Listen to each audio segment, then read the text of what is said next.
the voice they laughed at. The soft hum of the school auditorium lights buzzed over the empty chairs as the janitor swept the floor. It was 2 days before the annual talent show at Lincoln Heights Community Center, a small local event meant to raise funds for kids' education. It wasn't known for grand stages or famous guests, but this year something unusual was happening. Keanu Reeves, the Hollywood actor, had quietly signed up to attend, not as a guest speaker or celebrity judge, but as a participant. What people didn't know, what no one knew, was that Keanu had been visiting this town quietly for weeks. After filming wrapped nearby, he decided to stay a while, away from cameras, away from fame. The world saw him as a movie icon. But here, he was just another quiet man who liked coffee, walked alone at sunset, and always held the door open for strangers.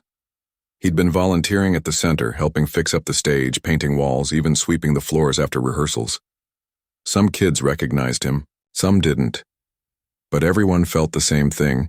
He was kind, quiet, respectful. Still, no one expected him to perform. And when his name appeared on the sign-up sheet under singing solo, it caused quite a stir. Some of the teenagers thought it was a prank. "Keanu? Sing?" One boy laughed. "He's like a robot in those action movies. What's he gonna do, hum the Matrix theme?" Others joined in, mocking his soft voice whenever he spoke. Maybe he'll whisper the lyrics so low we all fall asleep.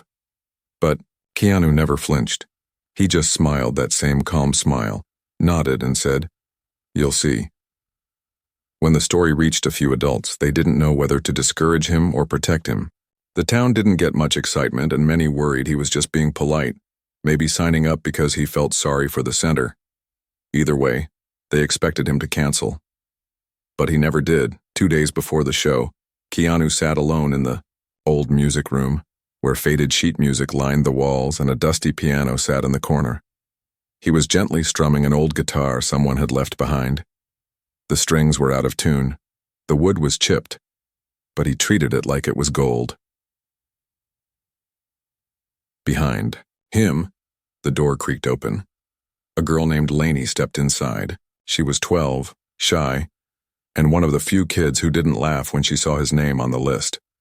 She had heard him humming once while cleaning, and it had stopped her in her tracks. There was something broken in his voice, but also something real. "You're really gonna sing?" she asked quietly. Keanu looked up, surprised but not startled. "I am." "What song?" He smiled and looked down. "Something old, something my mom used to sing to me when things were not great." Lonnie stepped closer. "They think you're doing it for laughs, like to be funny." Keanu's eyes met hers, soft and steady. "Then maybe they'll laugh," he said. "But maybe they'll listen." On the night before the show, rehearsals were in full swing. The stage was alive with noise. Kids tripped over wires, parents handed out flyers, teenagers joked around with microphones. And in the middle of it all stood Keanu, adjusting the mic stand like he belonged. A boy named Jared, known for being loud and full of swagger, leaned against the curtain. "Yo, Keanu, hope you got auto-tune, man." The room erupted in laughter. Keanu nodded. "I'll do my best," he replied. That calmness only made the laughter grow. But Lainey, standing near the wings, didn't laugh. She watched Keanu step to the mic, close his eyes for a moment, then begin to sing.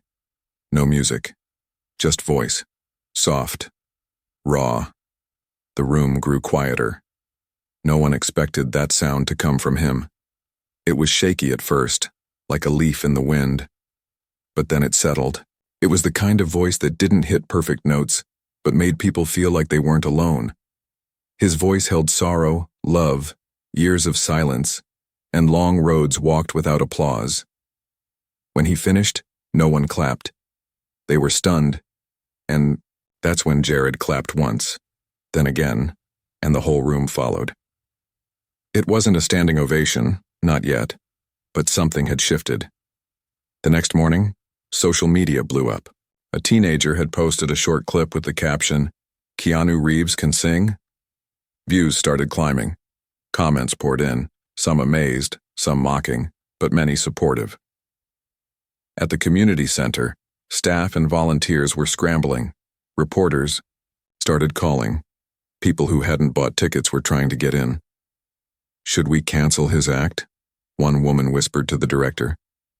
"This might get out of control." But Keanu overheard and simply said, "Don't worry, I'll be there." That night backstage was chaos. The small town center was packed wall to wall. Parents, teens, old neighbors, people from nearby cities, all had come. Not just for the show, but for him. The host was nervous. "Keanu, you sure?" Keanu adjusted his hoodie and nodded. "I'm sure." Then he stepped onto the stage. The crowd roared, not because he was a celebrity, but because something about his calm presence had touched them already. And just as he reached for the mic, Jared, the same boy who once mocked him, stepped out from the side. "Can I say something?" he asked the crowd. The host nodded, surprised. Jared turned to Keanu. "I made fun of him. We all did. But what I heard yesterday, it changed me. It reminded me of my dad. Reminded me that being tough isn't always about how loud you are. Sometimes, it's about being real." He stepped back. The crowd fell silent. Keanu took a deep breath and started to sing. This time, he had music behind him. A few students volunteered to play guitar and piano. They didn't rehearse much, but it didn't matter, because the moment he began, the crowd leaned in. People cried, people held hands. And when he finished, there was a pause. Then the entire room stood. The ovation was real, not for the fame, not for the voice, but for the heart. Behind it, when the crowd left that night, people weren't just talking about the show. They were talking about the man who reminded them what it meant to be honest, to show up even when people doubt you, to stand on a stage not to impress, but to heal. And Keanu, he didn't take a bow. He just smiled and walked off stage like it was any other night. But it wasn't. It was the night a town found something it didn't know it had lost. Hope. Whispers behind the curtain. The next morning, the town of Lincoln Heights woke up with a buzz they hadn't felt in years. The community center phone rang nonstop. Reporters from local stations were calling, asking about the Keanu Reeves performance. Hashtags started trending on social media. Keanu sings, "Real Not Perfect," and the voice of truth filled people's feeds. What was meant to be a small charity talent night had turned into something much bigger, something heartfelt, pure, and unforgettable. But Keanu didn't change his routine. At sunrise, he walked to the small coffee shop at the corner of Elm Street, just like he always did. The owner, Mrs. Mabel, a kind elderly woman who didn't use the internet, greeted him with her usual smile. "You look well rested, dear," she said. Keanu smiled softly. "Felt like I left something heavy on that stage." "And did anyone help you pick it up?" He paused, then nodded. "Yeah, they did." Mrs. Mabel poured him coffee. "That's what songs are supposed to do. Make people carry pieces of each other." She walked away, leaving him with that thought. Meanwhile, back at the community center, the director sat across from Lainey, Jared, and two other volunteers. She looked serious. "Listen," she said, "we've just been contacted by a national network. They want to broadcast a re-performance. They're offering a donation to the center if Keanu agrees." The room gasped. "How much?" Jared asked. $25,000 and a full upgrade of our facilities." Everyone turned toward the door where Keanu had just walked in, still holding his coffee. The director stood. "Keanu, we'd like to ask if you'd consider singing again. For a broadcast." He blinked slowly, looked at the room full of hopeful eyes, then said calmly, "Can I think about it?" Everyone nodded, but inside, Keanu felt torn. It had taken everything in him to sing that night, not because of fear or nerves, but because the song was personal. It was his mother's favorite, lullaby, one she sang when things were falling apart, one he hadn't sung in years. He walked out of the room and headed toward the gym where old instruments were kept. There he found Lainey sitting alone, strumming the same broken guitar he had once used. "You think I should do it?" he asked. She looked up at him surprised. Only if you're singing for you. Not for them. He sat beside her. But what if I could help? What if singing brings the center more than just music? Then do it, she said. But don't fake it. Don't sing because people expect you to. Sing because something inside you still needs to speak. Keanu spent the next 2 days quietly preparing, not with vocal coaches or flashy rehearsals, but with silence, long walks, late-night conversations with old neighbors, a few words to himself in front of a mirror. Meanwhile, the town transformed.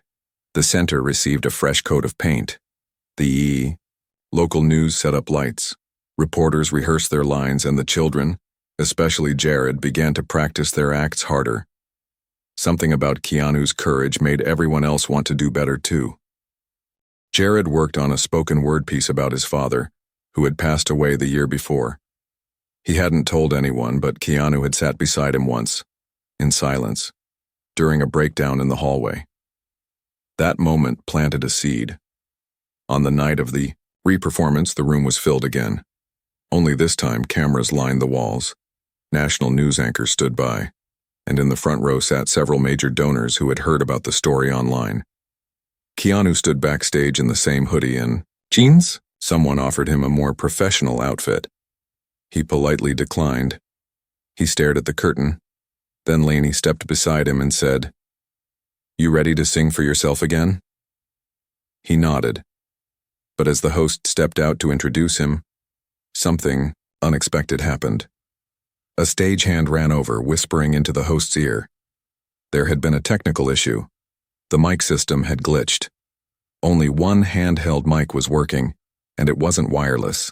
The setup for music had to be dropped. Keanu was told he had 2 choices: cancel or sing raw again. No background music, no backup. The host looked worried, but Keanu simply said, "Then let's keep it real." He stepped onto the stage. The crowd cheered. Cameras zoomed in, lights focused, and then silence. Keanu looked over the crowd. No one mocked him this time. No one expected a show. They were waiting for a voice. He held the mic close, cleared his throat, and sang. But this time it was not the same song. This one was different. He had written it himself years ago but never shared it. It was about pain, about pretending to be fine, about walking into rooms filled with people but still feeling invisible, about how one voice, one moment, can change everything. His voice cracked, not because he was nervous, but because the words were too true, and the crowd felt every word. Tears rolled down faces, hands clutched over hearts, and in the very back of the room, Mrs. Mabel closed her eyes, holding her coffee tightly, whispering, "That's the sound of healing." When the final note faded, the room stood again. But this time, no one clapped right away. They just stood, silent, honoring the honesty they'd been given. Afterward, a network executive approached Keanu. "You could release that," she said. "It could go global." He shook his head. "Some songs belong to rooms like this," she tried to insist, but he walked past her toward Jared, who was sitting with his eyes red. "Your poem's next, right?" Keanu asked. Jared nodded, shaky. Keanu handed him the mic. "Then go remind them who you are." As Jared walked out to perform, Keanu stood behind the curtain, hands in his pockets, not looking for applause, not waiting for fame, but finally, at peace. Because sometimes the quietest voices echo the loudest. The echo that wouldn't fade. Word of Keanu's second performance did not just stay in Lincoln Heights. By morning, a 15-second clip of his original song had over 3 million views.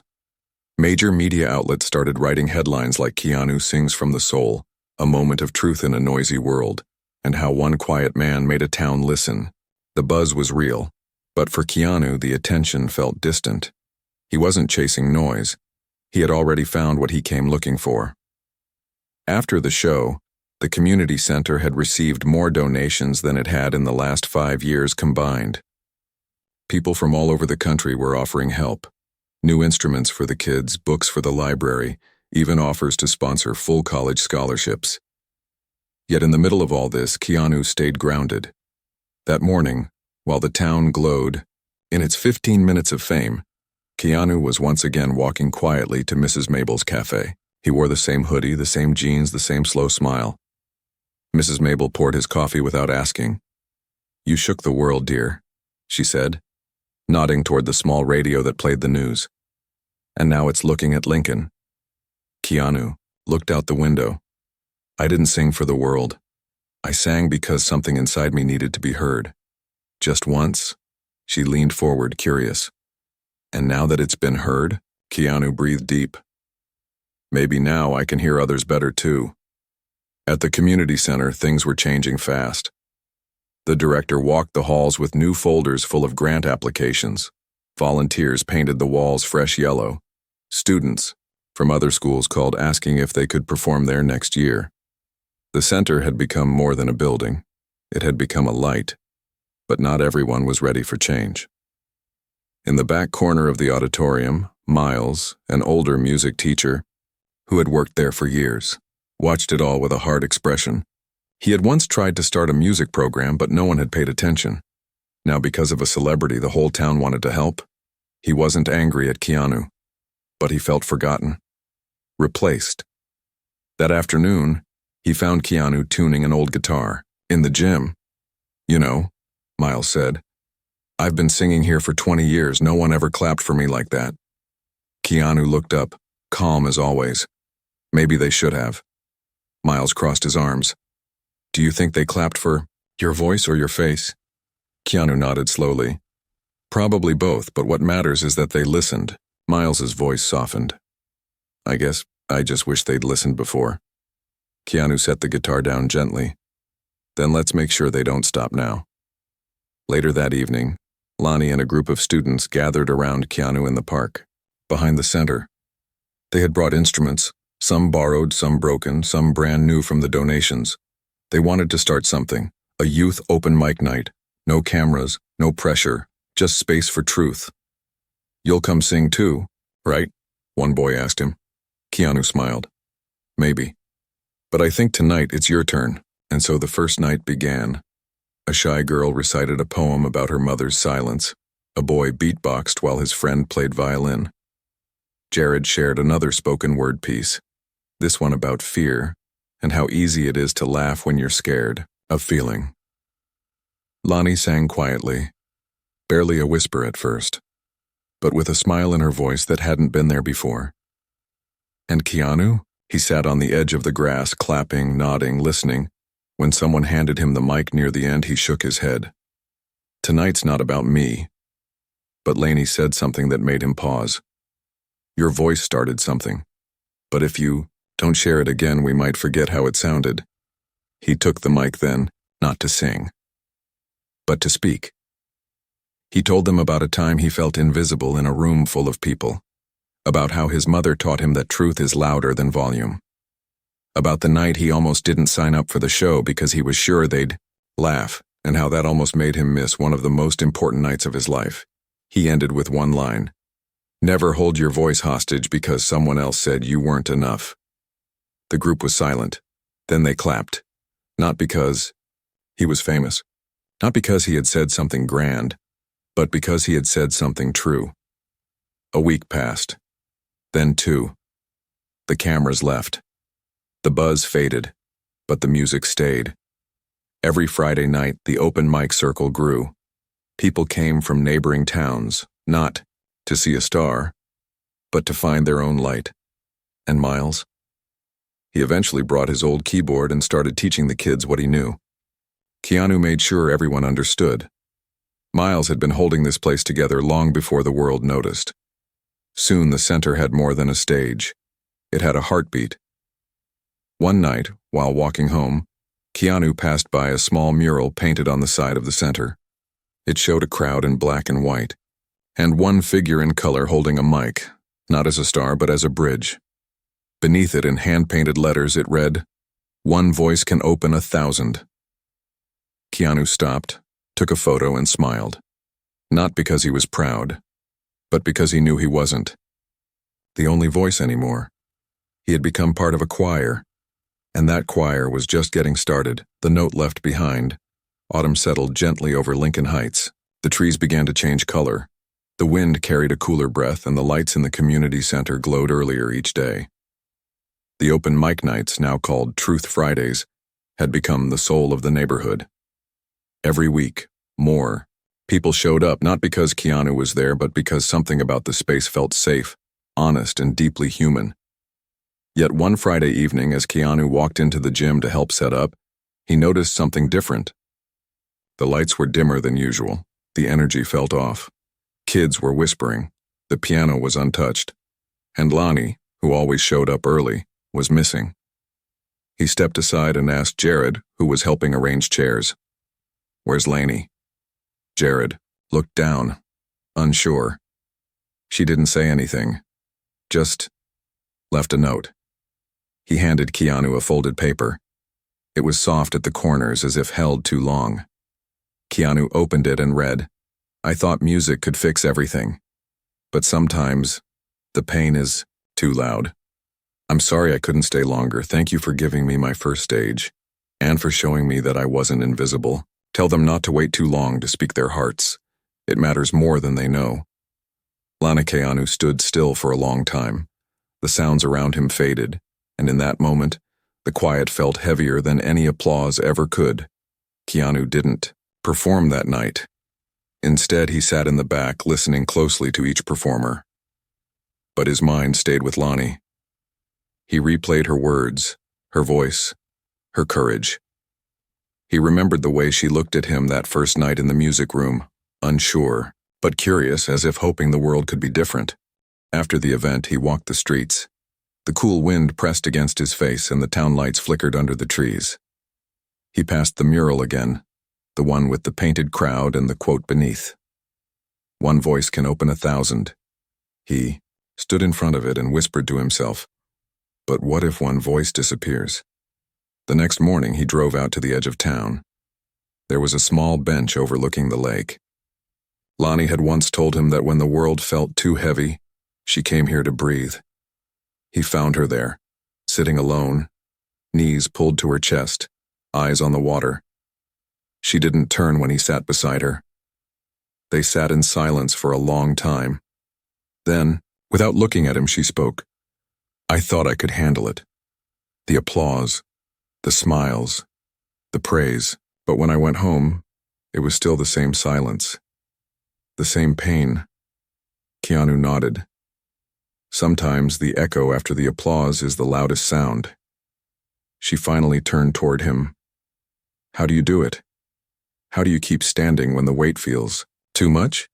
He didn't answer right away. He looked out at the lake. "I fall, more times than I can count. But I learned something. When you're carrying pain, it doesn't mean you're weak. It means you're still holding on," she whispered. "I wanted to disappear. But you didn't," he said softly. "You wrote, you shared, and now you're here." Lonnie's eyes filled. "What if next time I don't write? What if I just leave?" Keanu turned to her fully. "Then you leave behind more than a note. You leave behind every kid who hears your voice and believes they matter. You leave behind the one girl who thinks she's invisible, until she sees you standing on that stage." Lonnie wiped her face with her sleeve. "I'm tired." He nodded. "Then rest. Not run." Days passed. Lonnie didn't come back right away, but Keanu kept checking on her. Sometimes he dropped off tea. Sometimes just a note with lyrics or a short message. "Still here. Still listening." And then, one Friday night, she returned. Not as a performer, but as a listener. She sat in the front row, arms crossed tight, like she was afraid she didn't belong anymore. But when Jared saw her, he stepped off the stage mid-sentence, handed her the mic and said, "Your voice was the first one I believed in. Want to help me finish this?" Lonnie didn't answer. She just stood, walked to the mic and read the final lines of Jared's poem with him. The crowd clapped, not loud, but deeply. Something was healing. Later that month, the community center held a special night, Voices for Tomorrow, an event meant to raise awareness about youth mental health. It was Lonnie's idea. Keanu helped plan it. Miles offered to direct it. And the whole town showed up. That night, no one pretended. People talked openly. They cried. They shared. Jared spoke about his dad's passing. A girl confessed she had never told anyone she felt like disappearing too. A boy played piano for his brother who was no longer around. And in the middle of the show, Lonnie sang the song she had written in the silence. It wasn't polished. It wasn't perfect, but it was powerful. And when she finished, she looked straight at Keanu and whispered, into the mic, "Thank you for teaching me how to stay." The whole room stood, not just for her performance, but for her return. After the event, Keanu sat alone outside the center under the mural. Lainey joined him, wrapping a blanket around her shoulders. "Think the world's really listening?" she asked. He looked up at the stars. "They are now." "Do you think we'll change anything?" He smiled. "We already did." When silence turned into song, the leaves had nearly all fallen in Lincoln Heights. Golden paths lined the sidewalks, and the cool breeze carried the soft hum of voices from the community center every evening. What had begun as a joke, a celebrity, being signed up for a talent show, had become a movement that touched everyone, even those who never stepped foot inside the building. But on one cold Tuesday morning, something happened that would test everything they had built. A call came in. The community center had been selected to host a nationwide youth arts event. It was a huge honor. Schools and programs from across the country would send students to perform. The winner would receive a full scholarship and funding for their hometown center. But the offer came with one condition. "We need someone who represents your story," the event coordinator had said. "Someone authentic, someone who began this." Everyone in the room had looked at Keanu. He shook his head gently. "This is their space, not mine." But Lonnie, Jared, and even Miles pushed back. "We wouldn't have a voice if you hadn't used yours," Lonnie said. "You showed us that broken doesn't mean silent. You showed us that raw is still real." Keanu thought for a long moment. Then, he said, "I'll go, but only if we bring everyone." In the weeks that followed, the center buzzed like never before. Rehearsals went late into the night. Kids practiced in hallways, parking lots, even on rooftops. Lonnie worked with the younger performers. Jared fine-tuned his spoken word. And Miles, for the first time in years, smiled while playing piano with a group of kids too young to know how famous he once was in his youth. Keanu didn't rehearse in front of anyone. He worked in silence, often retreating into the same music room where he once played that dusty old guitar. He wrote new lyrics, words about beginnings and endings, about pain that shapes and kindness that heals. But deep down, he felt the pressure creeping in. This wasn't a small-town talent night anymore. This was national. This was televised. This was everything they'd worked for. And it was resting on his shoulders. One night, as he sat alone staring at a blank lyric page, he heard footsteps. It was Miles. The older man stood in the doorway holding 2 mugs of warm tea. "I thought you might need this," he said. Keanu accepted it with a quiet thanks. Miles sat beside him. "You know, when I was young, I played Carnegie Hall. Wore a tux. Had my name in gold letters on the program. But the performance I still remember most. It was in a broken classroom, with 3 kids watching. Because that night, I played something honest." Keanu looked at him, tired but grateful. "What are you saying? Don't play for the lights. Play for the 3 kids who believed you before the world watched." The night of the national performance arrived. The stage was larger than anything the kids had seen. Giant lights, cameras on cranes, thousands of eyes, hosts with perfect smiles, and judges who had worked in music for decades. Lincoln Heights was up last. The host introduced them with a story. One quiet night, a Hollywood actor surprised a town by singing a lullaby. But what happened next was not just applause. It was a spark. Backstage, Keanu stood with Jared and Lainey. "Whatever happens," he said, "we already won, because we're still here." Jared smiled. "Then let's remind them why." The curtains opened, and it began. First, a group of kids danced to a mashup of old and new music. Then Jared performed a piece about second chances, ending with the words, "The world doesn't need louder voices. It needs braver ones." Lainey sang a duet with a younger girl she'd been mentoring. The song was about standing in the rain and choosing not to run. It brought tears to the crowd. Then came Keanu. He walked slowly to the mic. No flash, no backup dancers. Just a single light and a guitar.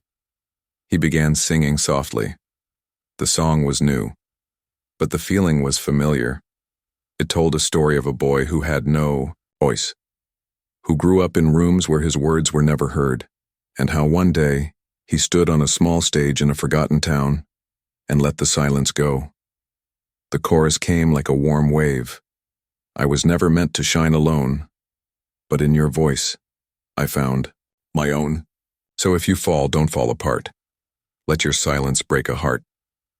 When he finished, there was no immediate applause, just like before. Then, someone stood, then another, then the whole room.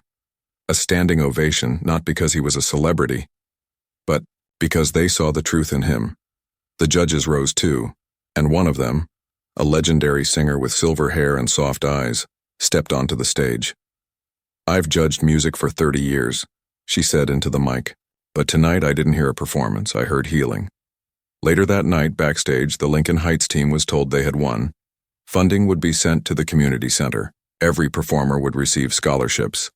The room exploded, with cheers, but Keanu stepped back, smiling quietly. Jared noticed and walked over. "You okay?" Keanu nodded. "I just never thought a song I once sang to feel less alone would bring so many together." "You didn't just sing," Jared said. "You made space for the rest of us to be heard." Keanu looked at him and said, "And now you'll do the same for someone else." As the group gathered for photos and celebrations, Keanu took one last look at the stage. He didn't bow. He didn't wave. He just whispered one line to himself.